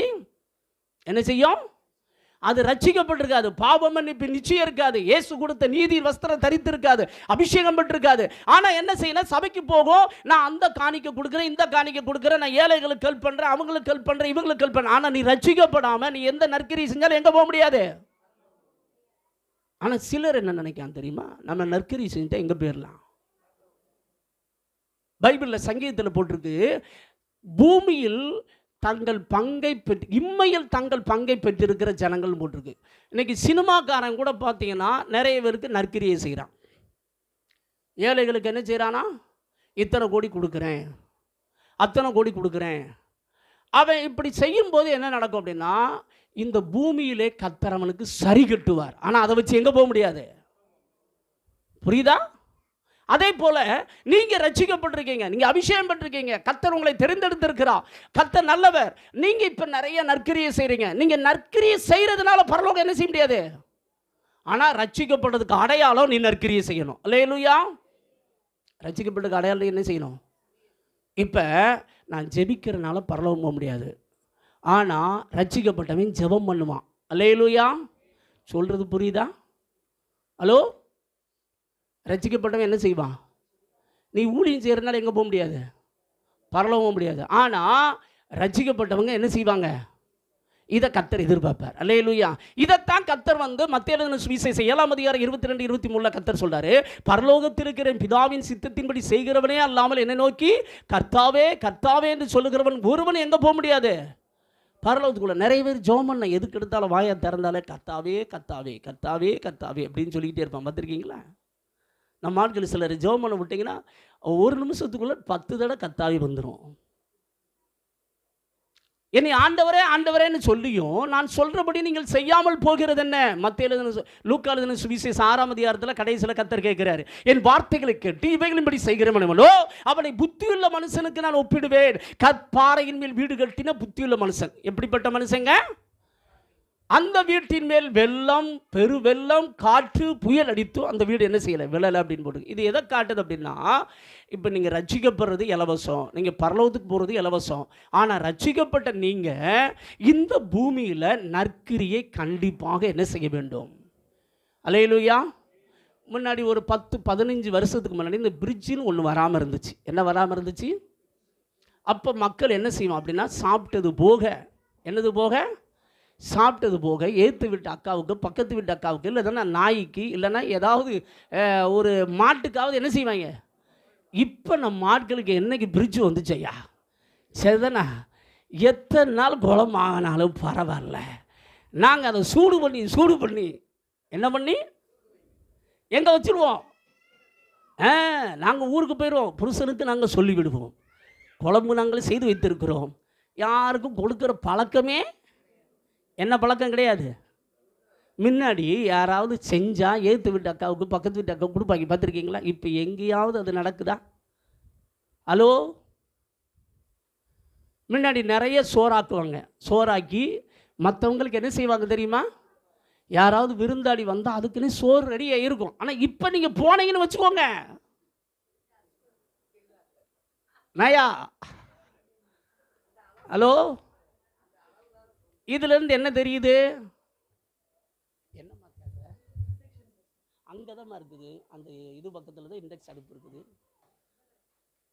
அங்கே இருக்குல்ல இண்டெக்ஸ் அடுப்பு, பின்னாடி இருக்குது. அப்போ நல்லா கவனிக்கணும் தெய்வ பிள்ளைகளே, கர்த்தர் உங்களுக்கு ஒரு காரியத்தை தர்றார் அப்படின்னா உங்களுக்குரியதை நீங்கள் வச்சிருக்கிறது தப்பல்ல, உங்கள் பிள்ளைகளுக்குன்னு ஒரு குறிப்பிட்ட அமௌண்ட் சேர்ப்பதும் தவறல்ல. ஆனால் அதுக்கு மேலே வர்றதெல்லாம் யாருக்கு கொடுக்கணும் சொல்லுங்கள்? யாருக்கு கொடுக்கணும்? திக்கற்ற பிள்ளைகளும் விதவைகளும் படுகிற உபத்திரவத்தில் அவர்களை விசாரிக்கிறதும். யாக்கோபு நிருபம் 1ஆம் அதிகாரம் 27ஆம் வசனம் வாசிக்க பார்க்கலாம். எது உண்மையான தேவபக்தி அப்படின்னு கர்த்தர் சொல்றாரு பாருங்க. திக்கற்ற பிள்ளைகளும் விதவைகளும் படுகிற உபத்திரவத்தில் அவர்களை விசாரிக்கிறதும் உலகத்தால் கரைபடாதபடிக்கு தன்னை காத்து கொள்ளுகிறதுமே பிதாவாகிய தேவனுக்கு முன்பாக மாசில்லாத சுத்தமான தேவபக்தியாக இருக்கிறது. அல்லேலூயா. அப்போ ஒரு தேவபக்தி என்றால் 2 காரியம் இருக்கணும். நல்லா கவனிக்கணும் தேவ பிள்ளையே. ஒன்று, நீ ரட்சிக்கப்பட்டிருக்கணும், கன்ஃபார்ம். சரிதானே? உனக்குள்ள பாவம் மன்னிப்பு நிச்சயம் என்ன செய்யணும்? இருக்கணும். என்ன இருக்கணும்? இங்கே வந்திருக்கிற உங்களை பார்த்து கேட்குறேன், எத்தனை பேருக்கு என் பாவம் மன்னிக்கப்பட்டிருக்கு அப்படிங்கிற நிச்சயம் இருக்கிறவங்க கையை தூங்க பார்க்கலாம். எனக்கு கொஞ்சம் டவுட்டில் இருக்குது பாஸ்டர், கொஞ்சம் ஓரத்தில் உட்காந்துருக்கு அப்படின்னா ரொம்ப டவுட்டில் இருக்கீங்கன்னு அர்த்தம். முடிஞ்ச பிறகு கவனிங்க, வாங்க உங்களை கவனிக்க வேண்டியிருக்குது. சரிதானே? ஆனால் நம்ம ரசிக்கப்பட்ட பிறகு சின்ன சின்ன பாவங்கள் அப்பப்பைக்கு செய்கிறோம். சரிதானே? செய்யலைன்னு சொல்ல முடியாது. ஆனால் அனுதினமும் ஏசப்பட்ட மனம் திரும்பி விட்டுவிட வேண்டியதை என்ன செய்யணும்? விட்டுறணும். அல்லேலூயா. இதுதான் கர்த்தர் உங்களை என்ன செய்திருக்கிறார்? ரட்சித்திருக்கிறார். அதுக்கு தான் நீதியின் வஸ்திரம். அதுக்கு தான் என்ன வஸ்திரம் கொடுக்கப்படுகிறது? இந்த யோசுவாவை பார்த்து கர்த்தர் சொல்கிறார், யோசுவா உன்னுடைய நீதி எல்லாம் அழுக்கு வஸ்திரம் தான். நான் இப்போ என்னுடைய நீதியினால் உன்னை என்ன செய்கிறேன்? தரிப்பிக்கிறேன். இப்போ உங்களுக்கு அந்த நீதி இலவசமாக கிடைக்குது. என்ன இலவசமாக? யாரை விசுவாசிக்கும் போது? யாரை விசுவாசிக்கும் போது? இயேசுவை நீங்கள் விசுவாசித்தீங்கன்னா உங்களுக்கு அந்த நீதி என்ன செய்யப்படுகிறது? இலவசமாய் கொடுக்க. வாசிங்க பார்க்கலாம். ரோமர் எழுதின நிருபம் 3ஆம் அதிகாரம் 20லிருந்து 26 வரைக்கும் வாசிங்க. ரோமர் 3ஆம் அதிகாரம். இப்படி இருக்க பாவத்தை அறிகிற அறிவு. பாவத்தை அறிகிற அறிவு எதனால் வருதுங்க? நியாயப்பிரமாணம், சட்டம். சரிதானே? சட்டம் ஒரு மனிதனை திருத்தவே முடியாது. இந்த கவர்மெண்ட் எத்தனை சட்டம் பொழுது, சட்டத்தை யாராவது கைகொள்ள முடியுதா? சொல்லுங்க. என்னைக்கு சட்டம் போடுறோமோ அன்னைக்கு தான் மீறணும்னு நமக்கு எண்ணமே என்ன செய்யும்? சரிதானே? உங்கள் பிள்ளையை பார்த்து இதை செய்யாதே, அதை செய், இதை செய், இதை செய்யாத, இதை செய், இதை செய்யாதன்னு சொன்னீங்கன்னா அது அன்னைக்கு தான் செய்யவே செய்யும். சரிதானே? அப்போ என்ன செய்கிறது பாஸ்டர்? கிருபையின் பிரமாணத்தை சொல்லுங்கள். கிருபையின் பிரமாணம் என்ன? அது உண்மையிலே அதை செய்யக்கூடாது, அதில் எந்த டவுட்டுமே கிடையாது. ஆனால் அந்த பிள்ளையை கூப்பிட்டு, எப்பா நீ யார் தெரியுமா? நீ யார் தெரியுமா? நீ ஏசப்பா பிள்ளை. நீ இதை செஞ்சேன்னா அம்மாவுக்கு மனசு கஷ்டப்படும். யாருக்கு கஷ்டப்படும்? நீ இதை செஞ்சால் பாப்பாவுக்கு மனசு கஷ்டப்படும். நீ இப்படி செஞ்சால் யாருமே இந்த உலகத்தில் ஒன்று என்ன செய்ய மாட்டாங்க, மதிக்க. நீ யார் தெரியுமா? நீ ஏசப்பா பிள்ளை. நீ யார் பிள்ளை? அவனை புரிய வைக்கணும். அதான் கிருபையின் பிரமாணம். அது கிருபையின் பிரமாணம் என்னது? ஐயா நம்ம சட்டத்தை கண்டிப்பாக கீழ்ப்படினோம், அதில் எந்த டவுட்டுமே கிடையாது. ஆனால் இயேசு என் சுபாவத்தை என்ன செய்து விட்டார்? அதை அவனை புரிய வச்சு அவனை கீழ்ப்படிய வைக்கணும். அல்லேலூயா. ஆனால் அதை விட்டுட்டு ஃபஸ்ட்டே நியாயப்பிரமாணத்தை தூக்கி மண்டையில் அடிச்சிங்க, அதோட சாப்டரு புரியுதா? புதிய ஏற்பாட்டே நியாயப்பிரமாணம் கொண்டு வரலாம். எக்ஸாம்பிளுக்கு ஒன்று சொல்கிறேன், இடைவிடாமல் ஜெபம் பண்ணுங்கள். இதை நம்ம நியாயப்பிரமாணமாக மாற்றிடலாம். நீ இடைவிடாமல் ஜெபம் பண்ணினா அப்படியாயிரும் இப்படியாயிரும் அடிச்சேன்னா அவ்வளோதான், மண்டையில் காயம். நீங்கள் இடைவிடாமல் ஜெபம் பண்ண பார்ப்பீங்க, முடியவே படுத்து தூங்கிட வேண்டியதான். என்ன செஞ்சிட வேண்டியதான்? அப்போ என்ன செய்யணும்? இடைவிடாமல் கண்டிப்பாக ஜெபிக்கணும் சார், அதில் எந்த டவுட்டுமே கிடையாது. சரிதானா? அதில் எந்த டவுட்டுமே கிடையாது. ஆனால் இப்போ அவனுக்கு கிருபையின் பிரமாணத்தை சொல்லணும். என்ன முதல்ல கிருபை? ரோமர் 5:5 படி, அடுத்து ரோமர் 8:26 படி உனக்குள்ளே ஜெபிக்கிற ஆவியானவர் இருக்கிறார். அல்லேலூயா. உனக்குள்ளே யார் இருக்கா? ஜெபிக்கிற ஆவியானவர் இருக்கிறார். ஆவியானவர் உனக்குள்ளே இருக்காரா? நீ முழங்கால் மட்டும் போடு, ஆவியானவர் உனக்கு ஜெபிக்க உதவி செய்வார். அல்லேலூயா. இதை ஒரு தேவ பிள்ளை விசுவாசிக்கணும். விசுவாசித்தால் இடைவிடாமல் அவனால் ஜெபிக்க. அல்லேலூயா. ஆனால் இதை விசுவாசிக்காமல் டைரக்டாக குதிச்சிடுறது. எங்கே குதிச்சிடுறது? இடைவிடாமல் நான் என்ன செய்ய போகிறேன்? நம்ம ஆட்கள் பார்த்தீங்கன்னா சில இடங்களில் பிரசங்கத்தில் போய் நான் 3 மணி நேரம் ஜெபிக்கிறேன், 4 மணி நேரம் ஜெபிக்கிறேன், நீங்களும் ஜெபி பண்ணுங்க அப்படின்னு நம்ம ஆட்கள் உற்சாகம். நான் இன்றைக்கி உட்காந்து எத்தனை மணி நேரம் ஜெபம் பண்ண போகிறேன்? 4 மணி நேரம் என்ன செய்ய போகிறேன்? ஜெபம் பண்ண உட்காருமா. பார்த்தீங்கன்னா ஒரு 2 நாள் ஜெபம்னா 3ஆவது நாள் பிளாட்டாகி என்ன செஞ்சிருவார்? படுத்துருவார். ஏன்? இவர் சட்டத்தை கை கொள்ள முயற்சி பண்ணுகிறார். அது நடக்கிற காரியம்? ஹலோ தேவ பிள்ளைகளே, உங்கள் வாழ்க்கையில் முதல்ல விசுவாசி, 2வது நட. முதல்ல என்ன செய்ய? புதிய ஏற்பாடு என்ன சொல்லுது தெரியுமா? விசுவாசினா என்ன தெரியுமா? இயேசு உன்னை மாற்றுவார் அல்ல, மாற்றி விட்டார். அல்லேலூயா. ஆனால் நீ அதுக்கு முன்னாடி மனம் திரும்பணும், அதில் எந்த டவுட்டுமே கிடையாது. மனம் திரும்பினா நீ பாவம் செஞ்சுருந்தேன்னா நீ ஜெபிக்காமல் இருந்தது தப்பு தான், அதில் எந்த டவுட்டுமே. நான் ஜெபம் பண்ணாமல் இருந்தது தப்பு தான். ஆண்டவரே என் பாவத்தை என்ன செய்யும்? ஜெபிக்க வேண்டிய அளவுக்கு நான் என்ன செய்யலை, ஜெபிக்கலை, ஒத்துக்கொள்ளணும். அதான் மனம் திரும்புதல். ஒத்துக்கொண்டாச்சா, விட்டாச்சு. அடுத்து விசுவாசிக்கிறேன். என்ன விசுவாசிக்கிறேன்? எனக்குள்ள ஜெபிக்கிற ஆவியானவர் இருக்கிறார். ஆவியானவர் உங்களுடைய பலத்தினால் நான் 1 மணி நேரம் என்ன செய்வேன்? ஜெபம் பண்ணுவேன் அப்படின்னு நீ நல்ல சோத்திரம் பண்ணேன்னா நீ என்ன செய்ய ஆரம்பிச்சிருவ? ஜெபம் பண்ண ஆரம்பிச்சிடும். அதை விட்டுட்டு என்னால் ஜெபிக்க முடியல, என்னால் ஜெபிக்க முடியல, என்னால் ஜெபிக்க முடியல, என்னால் ஜெபிக்க முடியல, என்னால் ஜெபிக்க முடியல. கன்ஃபார்ம் உன்னால் முடியவே முடியவே. அதை விட்டுட்டு நீ ஜெபிக்கலைங்கிற தப்பு தான். ஆண்டவர்கிட்ட மன்னிப்பு கேட்கணும். அதுக்கடுத்து நீ என்ன சொல்லணும்? ஏசப்பா, எனக்குள்ள நீ ஜெபிக்கிற ஆவியானவர் யாருக்குள்ள இருக்கிறா? எனக்குள்ள இருக்கிறார். ஏன்னா இயேசு எப்படி நமக்குள்ள வர்றான்னா, கிருபையினாலும் சத்தியத்தினால் நிறைந்து வர நமக்குள் வந்து என்ன செய்கிறார்? வாசம் பண்ணுகிறார். கிருபை என்றால் என்ன? அந்த பவர். கிருபை என்றால் என்னங்க? பவர். என்ன பவர்? எதை செய்யணுமோ அதை செய்யக்கூடிய பவர், எதை செய்யக்கூடாது செய்யாமல் இருக்கக்கூடிய பவர். அல்லேலூயா. சரி, இந்த பகுதியை வாசிங்க. நமக்கு ரோமர் 3ஆம் அதிகாரம் 20 வாசிங்க, வழக்கம் புரியும். இப்படி இருக்க பாவத்தை அறிகிற அறிவு நியாயப்பிரமாணத்தினால் வருகிறபடியினால் எந்த மனுஷனும் நியாயப்பிரமாணத்தின் கிரியைகளினாலே தேவனுக்கு முன்பாக நீதிமானாக்க படுவதில்லை. இந்த வசனத்தின்படி பார்த்தீங்கன்னா லூக்கா 18ஆம் அதிகாரத்தில் 10-14 வரைக்கும் பார்த்தீங்கன்னா, ஒருத்தர் நியாயப்பிரமாணத்தை கடைபிடிச்சு வந்து தேவன்கிட்ட ஜெபம் பண்ணுவான். நான் வாரத்தில் 3 தடவை உபவாசம் பண்ணுறேன், தசமபாகம்லாம் கொடுக்குறேன், அந்த பாவிகளை போல் நான் என்ன செய்யலைன்னா விபச்சாரம், வேசித்தனம், கொலை, எந்த பாவமும் என்ன செய்யலை அப்படின்னு சொல்லி தன்னுடைய சுயநீதியை காமிக்கிறான். அதான் நியாயப்பிரமாணத்தினால் வரக்கூடிய நீதியும் சுயநீதியும் ஒன்று தான். சரிதானா? இந்த 2 நீதிகளும் முன்னாடி தேவனுக்கு முன்னாடி நீதிமானாக மாறவே முடியாது. சரி, வாசிங்க, தொடர்ந்து ரோமர் வாசிங்க பார்க்கலாம். இப்படி இருக்க நியாயப்பிரமாணம் இல்லாமல் தேவ நீதி என்ன செய்யப்பட்டது? 4 வித நீதி இருக்குது. 1 நியாயப்பிரமாணத்தினால் வரக்கூடிய நீதி, 2 சுயநீதி. சரிதானா? உலக மக்கள் இருக்காங்க பார்த்தீங்களா, அவங்க எல்லாருமே தங்கள் பார்வைக்கு சில தப்பு செய்ய மாட்டாங்க. பார்த்துருக்கீங்களா? இதெல்லாம் பாவம், இதெல்லாம் செய்ய. அவங்க வந்து சுயநீதி உள்ளவர்கள். நியாயப்பிரமாணம் அப்படின்னு எடுத்தால் யூதர்கள் கடைபிடிக்கிறது. இப்போ நம்ம கிறிஸ்தவங்களை எடுத்துக்கணும், நம்ம பார்வையில் எடுத்தால் நம்ம வசனத்தின்படி வாழ்கிறது அப்படி இப்படின்னு சில காரியங்களை நம்ம சொல்லலாம். இதெல்லாம் நமக்கு நியாயப்பிரமாண நீதியாக மாறும். இந்த 2 நீதி ஒரே கேட்டகரி. அடுத்து 3வது ஒரு நீதி இருக்குது, அதுதான் தேவ நீதி. 4வது ஒரு நீதி இருக்குது, விசுவாசத்தினால் வரக்கூடிய நீதி. இந்த 3 4 ஒன்று போல் ஜாயிண்ட் ஆகும். ஃபஸ்ட்டு 2 ஒன்று போல் ஜாயிண்ட் ஆகும். இந்த தேவ நீதியையும் விசுவாசத்தினால் வரக்கூடிய நீதியை நாம் எப்படி பெற்றுக்கொள்கிறோம்? இதைத்தான் இப்போ ஆவியானவர் ரோமரில் 3ஆம் அதிகாரத்தில் தொடர்ந்து வாசிங்க பார்க்கலாம். தேவ நீதி வெளியாக்கப்பட்டது, அதை குறித்து நியாயப்பிரமாணமும் தீர்க்க தரிசனம் சாட்சி சொல்கிறது. அது இயேசு கிறிஸ்துவை பற்றும் விசுவாசத்தினால் பலிக்கும் தேவநீதியே. அல்லேலூயா. யாருடைய பலி மேலே நம்ம விசுவாசம் வைக்கிறோம்?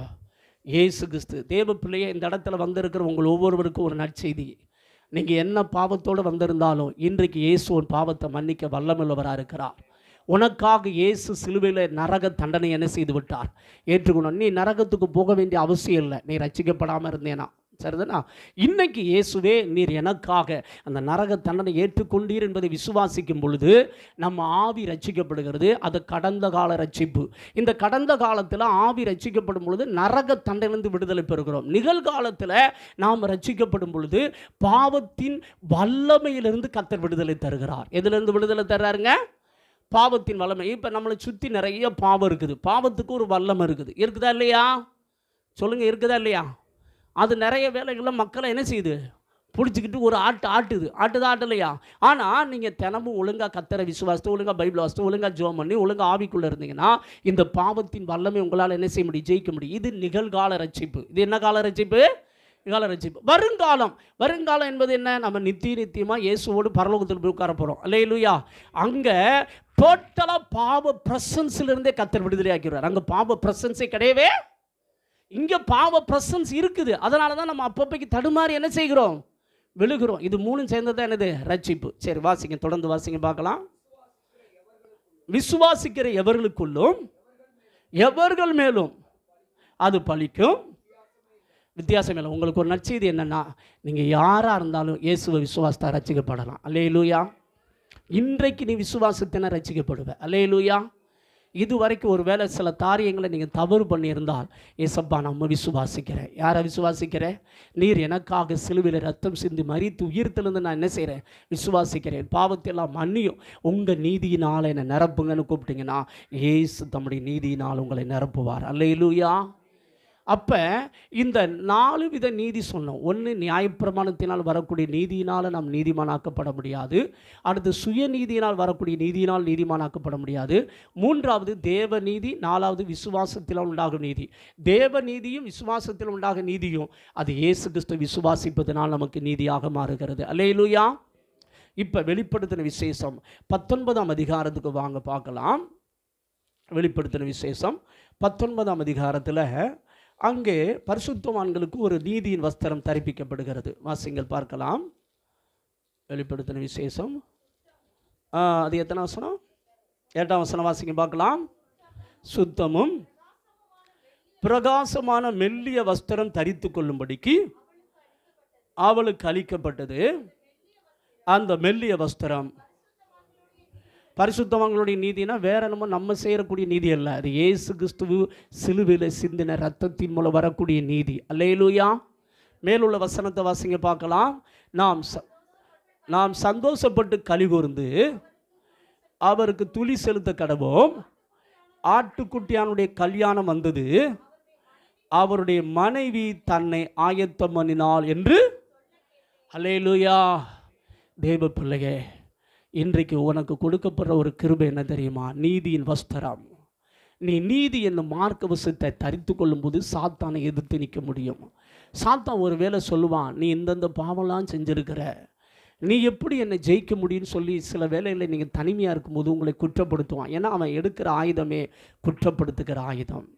இந்த குற்றப்படுத்தலை நீ மேற்கொள்ளணும் அப்படின்னா நீ எதை தரித்து கொள்ள வேண்டும்? இயேசு கிறிஸ்துவை விசுவாசித்து அவருடைய நீதியை தரித்து கொள்ள வேண்டும். சாத்தான் உன்னை குற்றப்படுத்தும் போது நீ செய்ய வேண்டிய காரியம் என்ன? எபிரேயர் எழுதின நிருபம் 9ஆம் அதிகாரம் 14ஆம் வசனம் வாசிங்க பார்க்கலாம்.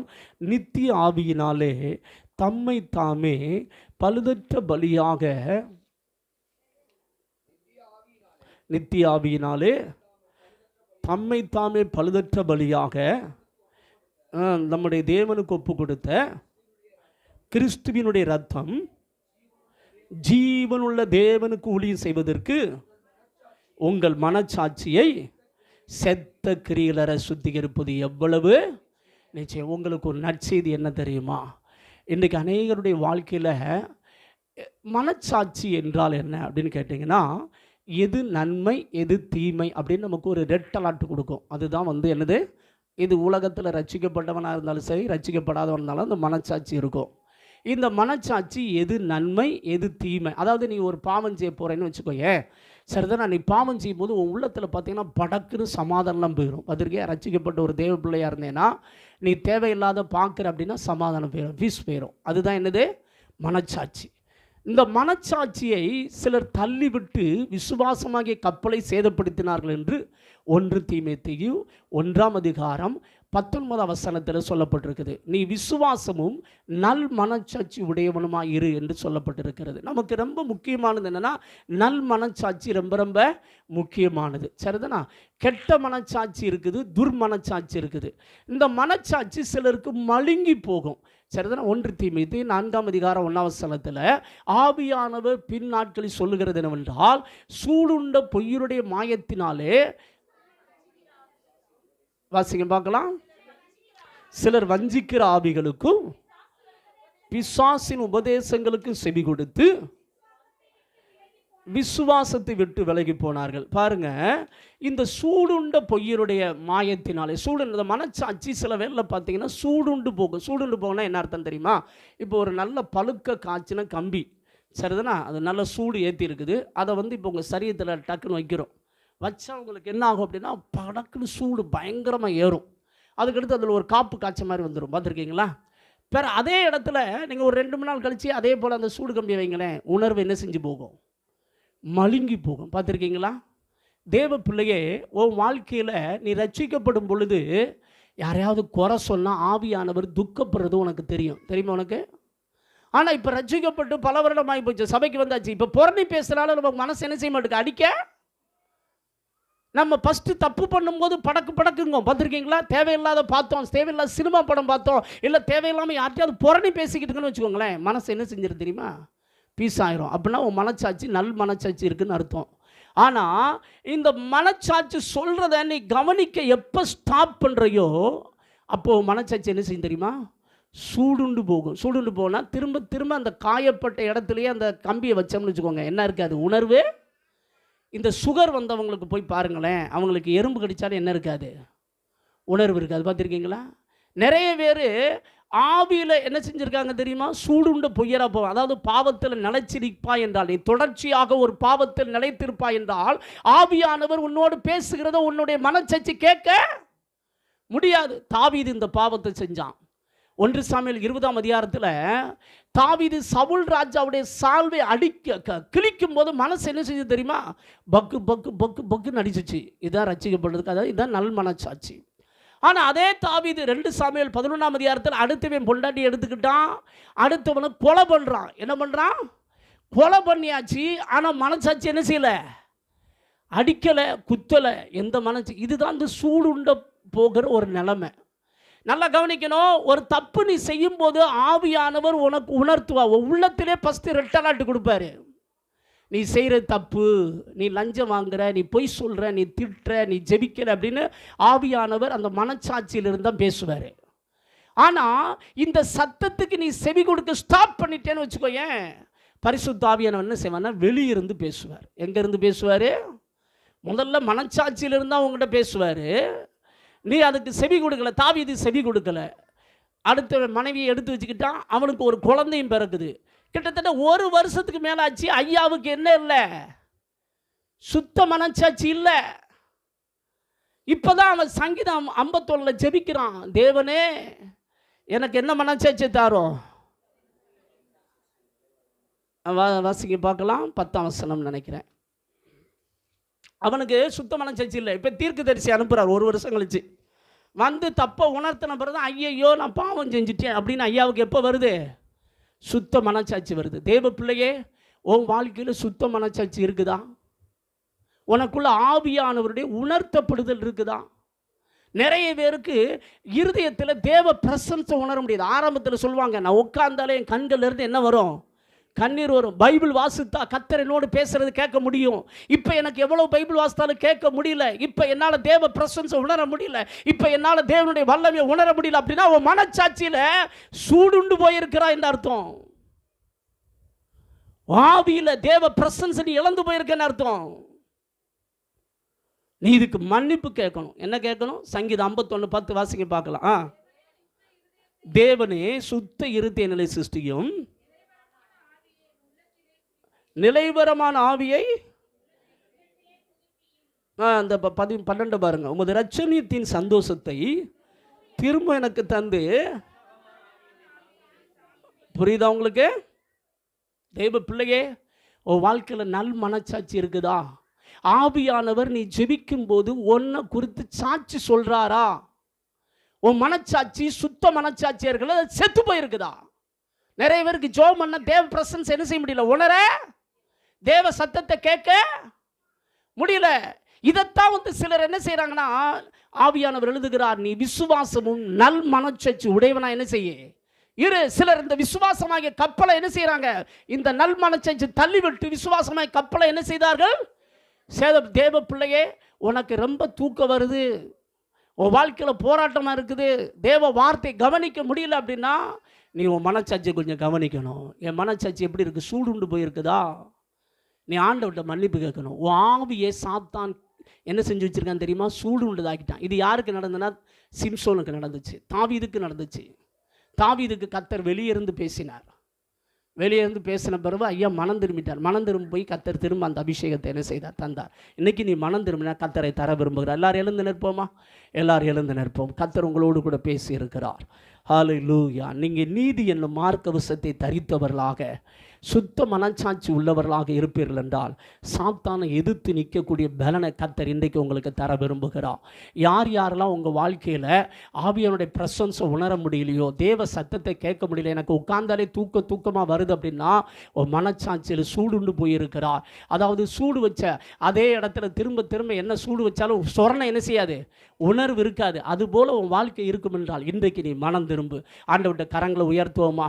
ஆண்டவருடைய கரங்களை உயர்த்தி கண்ணை மூடி, ஆண்டவரே உங்கள் பிரசன்ஸ் என்னால் உணர முடியல, உங்கள் சத்தத்தை என்னால் கேட்க முடியல, வேதம் வாசிக்கும் போது எனக்கு நீங்கள் பேசுகிறத கேட்க முடியல, கண்களில் கண்ணீர் வரலை அப்படின்னா நீ உணர்வு மழுங்கி போயிருக்கேன்னு அர்த்தம். ஆண்டவர்கிட்ட மன்னிப்பு கேட்போம். ஆண்டவரே என் மனச்சாட்சி செத்து போன நிலைமையில் இருக்குப்பா, என் மனச்சாட்சி உம்முடைய பரிசுத்த ஆவியினால் உணர்வு உள்ளதாக மாற்றுங்க. சொல்லுங்கள் பார்க்கலாம். உணர்வின் ஆவியினால் என்னை நிரப்பும். கேளுங்க பார்க்கலாம். என் மனச்சாட்சியில் எந்தெந்த பகுதியில் சூடுண்டு இருக்கிறனோ, ஒரு காலத்தில் நீ எவ்வளோ காண ஆத்துமாக்கள் நினச்சி அழுது இருக்கிற, இப்போ ஆத்துமா பாரமே இல்லை அப்படின்னா உன் மனச்சாட்சி சூடுண்டு போயிருக்குன்னு அர்த்தம். ஆண்டவர்கிட்ட மன்னிப்பு கேளுங்க. ஆண்டவரே ஆத்துமா பாரம் இல்லாமல் நான் வாழ்ந்த பாவத்தை மன்னிச்சிருங்கப்பா, என் மனச்சாட்சி செத்து போன நிலைமையில் இருக்குது. இன்றைக்கு என் மனச்சாட்சி உம்முடைய பரிசுத்த ஆவியினால் உயிர்ப்பீங்க. குறிப்பாக ஏசப்பா உம்முடைய ரத்தத்தினால் என் ஆவியை கழுவும். தயவுசெய்து கண்ணை மூடி நாங்கள் சொல்கிறத சொல்லி உண்மையாக ஜோமனுங்க பார்க்கலாம். யாரையும் பார்க்காதீங்க, சின்ன பிள்ளையை பார்க்காதீங்க, நீங்கள் உங்களை மட்டும் பாருங்கள், அது துடியை பார்க்கும். கண்ணை மூடி ஏசப்பா என்னுடைய ரத்தத்தினால் கழுவுங்கன்னு சொல்லுங்க பார்க்கலாம். இப்போ மனச்சாட்சியை கர்த்தர் சுத்திகரிக்க விரும்புகிறாரு. இந்த இடத்துல நிறைய பேருடைய ஆவியில் சோர்வு காணப்படுது. கர்த்தர் உன்னை உயிர்ப்பிக்க விரும்புகிறார். மகளே கர்த்தர் உன்னோடு பேசுகிறார். இன்றைக்கு நீ உன்னை ஒப்பு கொடுப்பா. இந்த உன் ஆவியை கர்த்தர் உயிர்ப்பிக்க விரும்புகிறார். உன் ஆவியில் சுத்த மனச்சாட்சி, நல் மனச்சாட்சி, விசுவாசம் உள்ளவனாக பரிசுத்தனுடைய சத்தத்தை நீ கேட்கும்படியாக கர்த்தர் ஆதி அன்புக்கு நேராக உன்னை கொண்டு வர விரும்புகிறார். இப்போ கர்த்தருடைய அபிஷேகம் இறங்கி வருகிறது. Yes, thank you Lord, thank you lord. ஆண்டவரே என் பாவத்தை மன்னியோ, என் ஆவியை உம்முடைய ரத்தத்தினால் கழுவோ, என் ஆத்துமாவில் காணப்படுகிற கலைகளையும் முள்ளுகளையோ ஆவியானவர் அசைவாடி சுட்டெரிப்பீராக. சொல்லுங்க பார்க்கலாம். என் ஆத்துமாவில் காணப்படுகிற எல்லா கலைகளையும் முள்ளுகளையோ ஆவியான அசைவாடி சுட்டெரிப்பீராக. என் சரீரத்தை உம்முடைய கிருபையினால் நிரப்புங்க. சொல்லுங்க பார்க்கலாம். தேவ பிள்ளையே, நீ தொடர்ச்சியாக ஒரு பாவத்தின் நிலை கொண்டிருப்பாய் என்றால் உனக்கு செத்த மனச்சாட்சி வந்துடும். ரொம்ப கவனமாயிரு. உன் மனச்சாட்சி சூடுண்டு போச்சுன்னு அர்த்தம். நீ தொடர்ச்சியாக ஒரு பாவத்தை செஞ்சுக்கிட்டு இருக்க அப்படின்னா சூடுண்ட மனச்சாட்சியில் நீ வாழ்ந்து கொண்டு இருக்கிறான் அர்த்தம். இன்னைக்கு ஆண்டவர்கிட்ட மன்னிப்பு கேட்டு, ஆண்டவரை என் பாவத்தை மன்னிச்சிருங்கப்பா, என் மனச்சாட்சியை உயிர்ப்பீங்கப்பான்னு சொல்லுங்க பார்க்கலாம். இப்போ கர்த்தருடைய அபிஷேகம் உங்கள் மேலே இறங்கி வரப்போகிறது. ஹல்லேலூயா. ஜெபிக்க வைக்கும் எங்கள் ஜெப வீரரே, துதிக்க தூண்டும் துணையாளரே, ஜெபிக்க வைக்கும் எங்கள் ஜெப வீரரே, துதிக்க தூண்டும் துணையாளரே, சாத்தானின் சகல தந்திரங்களை தகர்த்தெறிய வாருமையா, சாத்தானின் சகல அம்மை தகத்தெறிய வாருமையா, ஆட்கொண்டு எங்களை அனலாக்கோ, ஆட்கொண்டு எங்களை அனலாக்கோ, அன்பினால் என்று அலங்கரியோ, அன்பினால் என்று அலங்கரியோ, ஆவியான எங்கள் அன்பு தெய்வமே. ஆமே.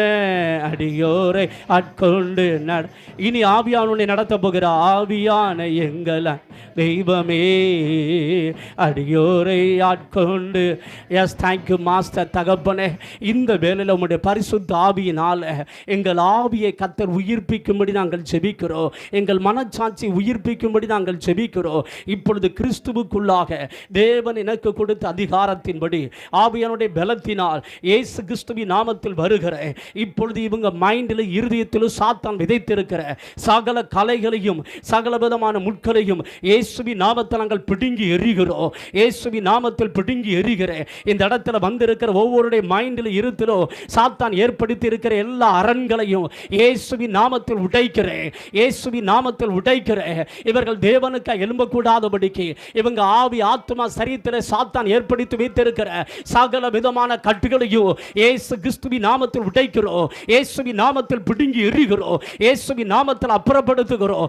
இப்பொழுது கிருபை கிருபையின் அபிஷேகம் இறங்குவதாக. கர்த்தர் கிருபையின் ஆவியினாலோ, விண்ணப்பத்தின் ஆவியினாலோ, அப்பா விசுவாசத்தின் ஆவியினாலோ, நல் மனச்சாட்சியினால் கர்த்தர் நிரப்புவீராக. Thank you Lord, thank you Lord, thank you Lord. கர்த்தர் இப்ப இறங்கி வர்றாருங்க. இப்போ உங்க கட்டுகள் உடைக்கப்படுகிறது. இப்போ புது அபிஷேகத்தை கர்த்தர் வைக்கிறார். பெற்றுக்கொள்ளுங்க பார்க்கலாம். ரிபா ஷகா தரா பலகா தரா. உன் இருதயம் கொழுந்து விட்டு எரியும்படியா உன் ஆவியை கர்த்தர் இப்போ உயிர்ப்பிக்கிறார். உன் ஆவியை கர்த்தர் உயிர்ப்பிக்கிறார். ரிபா ஷகா தரா பகா தரா பலகா தரா பலபா கதரா பா. ஓ ரிபா கதரா. உங்க இருதயத்துக்குள்ள ஒரு அக்கினி போடப்படுகிறது. அக்கினி போடப்படுகிறது. பரிசுத்தோட அக்கினி, எழுப்புதல் அக்கினி கர்த்தர் போடுகிறார். உன் ஆவியை, உன் மனச்சாட்சியை கர்த்தர் இப்போ உயிர்ப்பிக்கிறார். ரிபா கலா போ சந்தல பூரபல கிதுனி பகதரா பல பகதரா பா. ஒடுங்கின வஸ்திரம் நீக்கப்படுது. கர்த்தர் ஜெப ஆவியை வைக்கிறாரு. அழுக்கு வஸ்திரம் நீக்கப்படுது. சுத்தமான பாகையை கர்த்தர் மேல வைக்கிறாரு. சுத்தமான பாகையை கர்த்தர் வைக்கிறாரு. விசேஷ அபிஷேகம் இறங்கி வருதுங்க. எல்லா அரணும் உடைக்கப்படுது. எல்லா அரணும் உடைக்கப்படுது. கர்த்தர் விடுதலை தர. நீ தேவனுக்காய் கனி கொடுக்க முடியும். கனி கொடுக்க முடியும். கர்த்தரனை ஏற்படுத்துகிறார். கர்த்தரனை ஏற்படுத்துகிறார். மிகுந்த கனி கொடுக்கும்படி கர்த்தரனை அபிஷேகம் பண்றாரு.